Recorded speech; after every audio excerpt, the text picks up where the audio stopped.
Hello and welcome.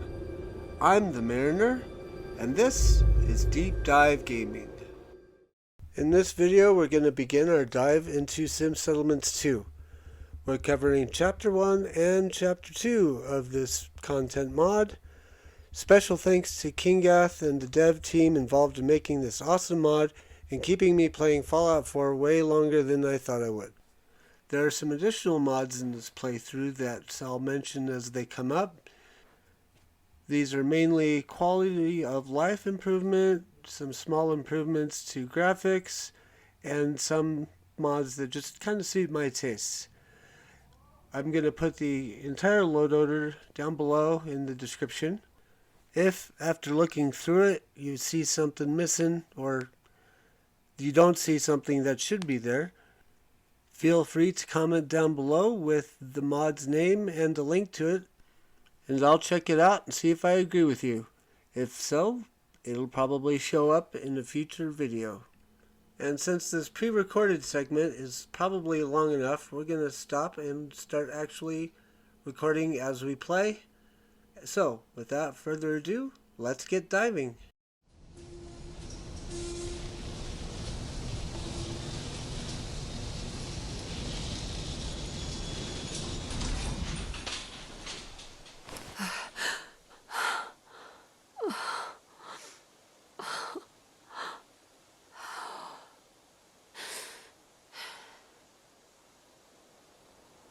Alright, so let's configure our mods.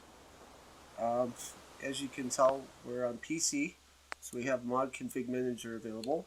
Click. We gotta wait for that to come up sometimes. Okay, so DLC timing is one of our mods for quality of life. We mainly get this for Automatron because level 15 is way too early to have the Automatron DLC. So we're going to buy ourselves some time for when we have stronger weapons and armor to deal with that. Far Harbor, I set that to come up after reunions, simply because, actually, we should probably change that to the glowing sea, because by that point we've already spoken to Nick, gotten everything we need out of Nick, so it kind of makes sense to wait until he's back at headquarters, and then we can go and talk to Ellie and start that if we want. Nuka World, we're not really interested too much in this until after we're done, so we'll put it there.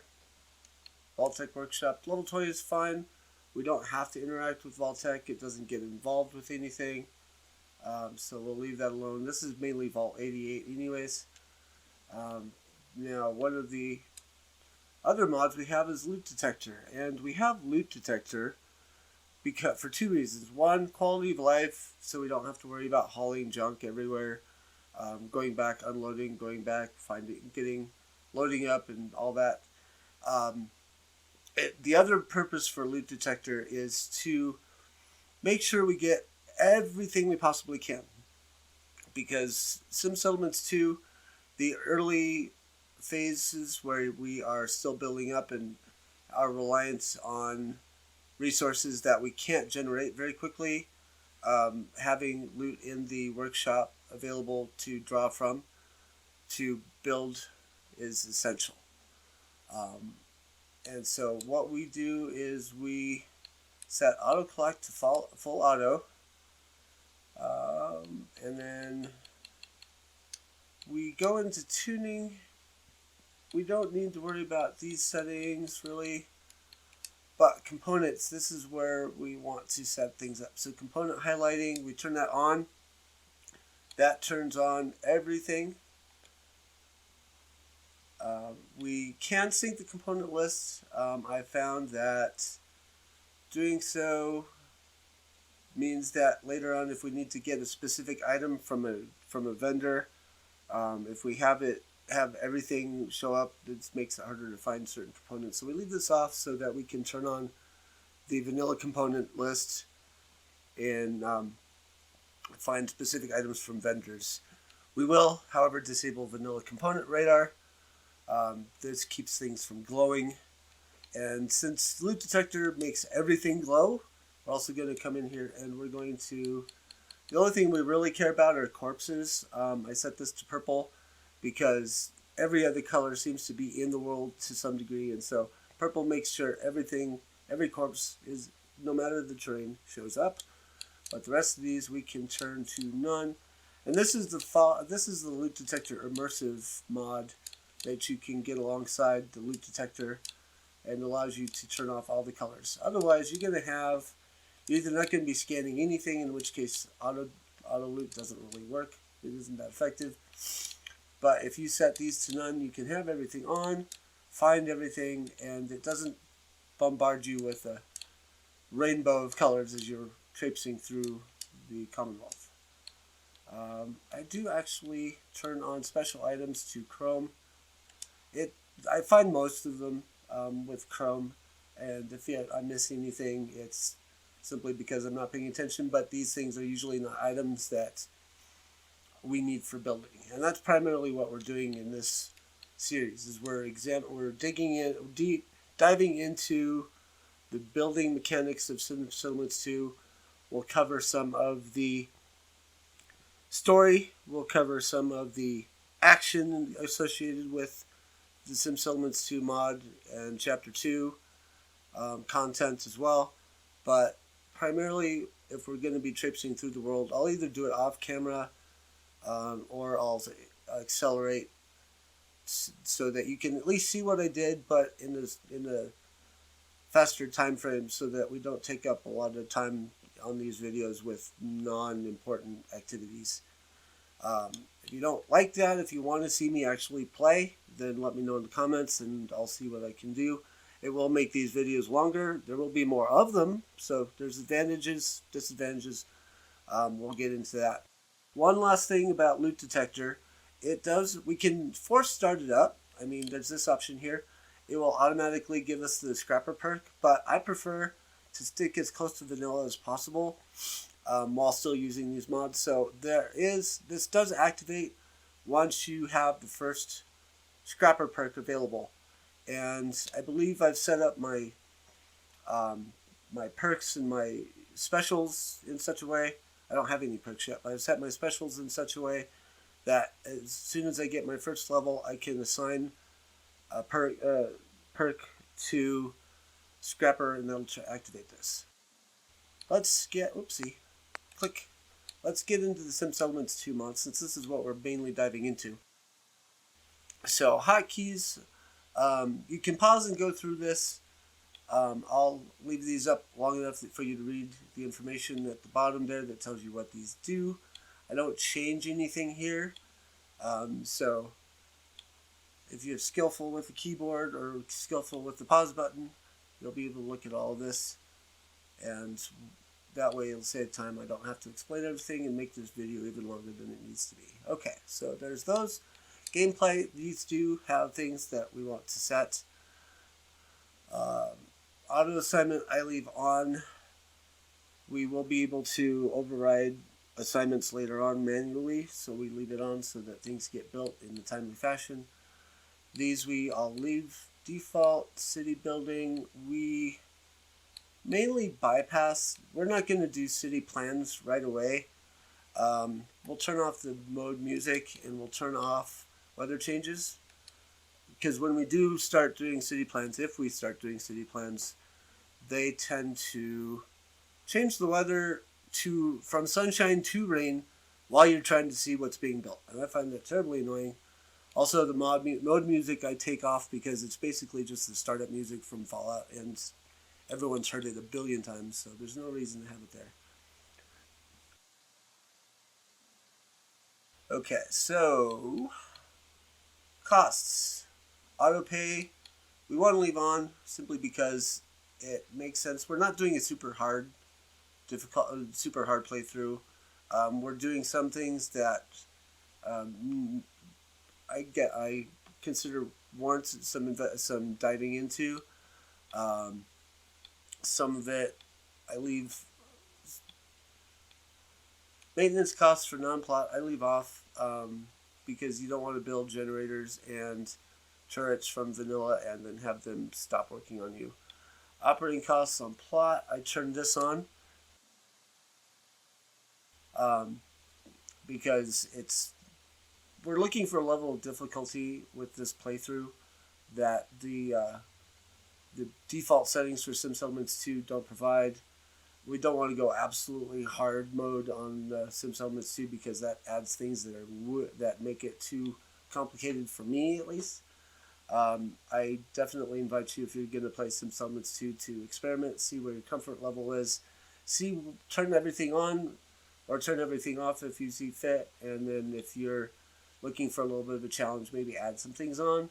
I don't recommend going full hard mode right away because it's a lot. And if you're not familiar with the game, do the automated everything just to get comfortable with the system, and then add things. You may end up having multiple playthroughs, or at least starting the playthrough multiple times as you find where your comfort level is, where you want more complication or less complication. Difficulty, I leave these all on. Resource complexity, this is an important bit. So you've got simple, meaning if you have scrap, you have resources to build. It doesn't matter what it is, it's scrap, the mod will count it and start building with it. Categories are building materials, machine parts, organic materials, and rare materials. I did not list those in order. But so you build those plots in industry and you get those components, and it doesn't really matter what those components are. The needs will fill the needs for building other plots and whatnot. Components is where I play because it breaks the 4 categories down into their 6 or 8 individual components, and that is where I want to dig in and look at I should say dive in rather. I mean, that's kind of the theme of this video, or this series, or this channel really. But I'm still learning how to do this, so bear with me.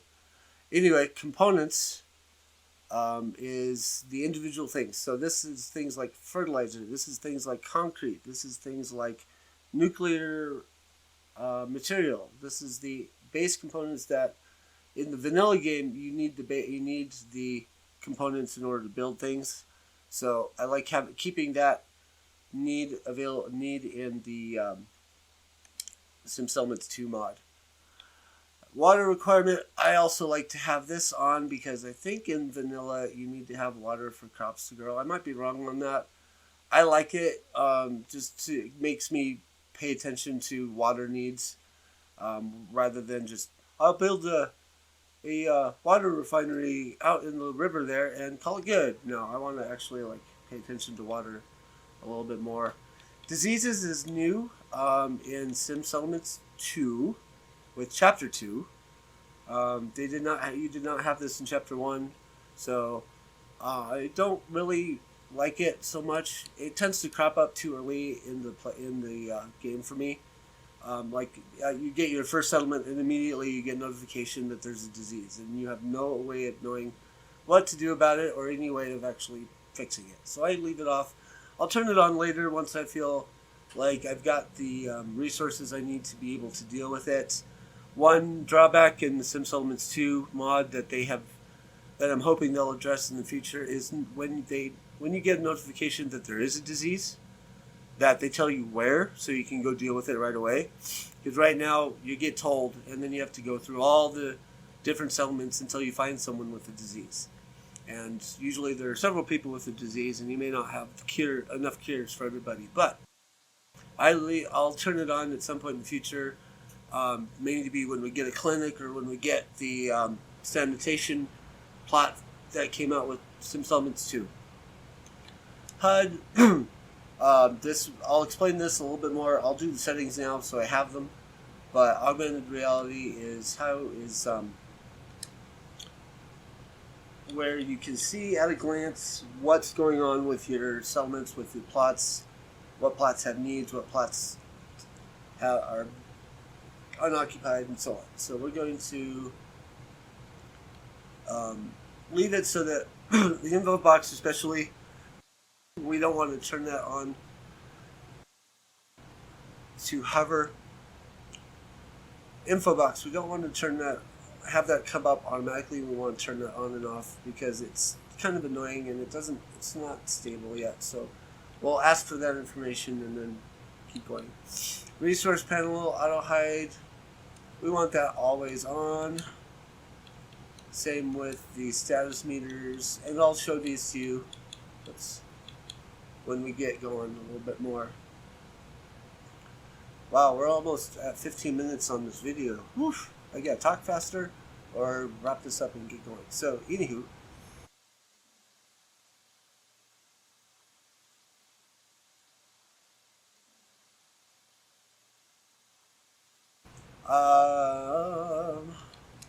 Performance, we turned respect limit, build limit off. It doesn't work, but we turn it off in the hopes that one day the mod will get fixed and we can go without it. Meanwhile, we've got the workshop framework that will give us some functionality. We don't really use this. We'll be able to do these manual through the one of the tools that we get as we play the game, so I'll skip that for now. Workshop framework. This is a mod that you get that is needed by Sim Settlements 2, and we'll go through these really quick. So, adjust max NPCs by charisma. I turn this off. This would make sure that you can have as many as 20. I figured out a way to have our first settlement, Sanctuary, up to 28. It requires having full charisma, so 10 points in charisma when you build your character, and then getting the charisma bobblehead and using charisma from the book when you find it in Sanctuary. I've only got my charisma set to 8, so the most I'll be able to have, I think, is 26.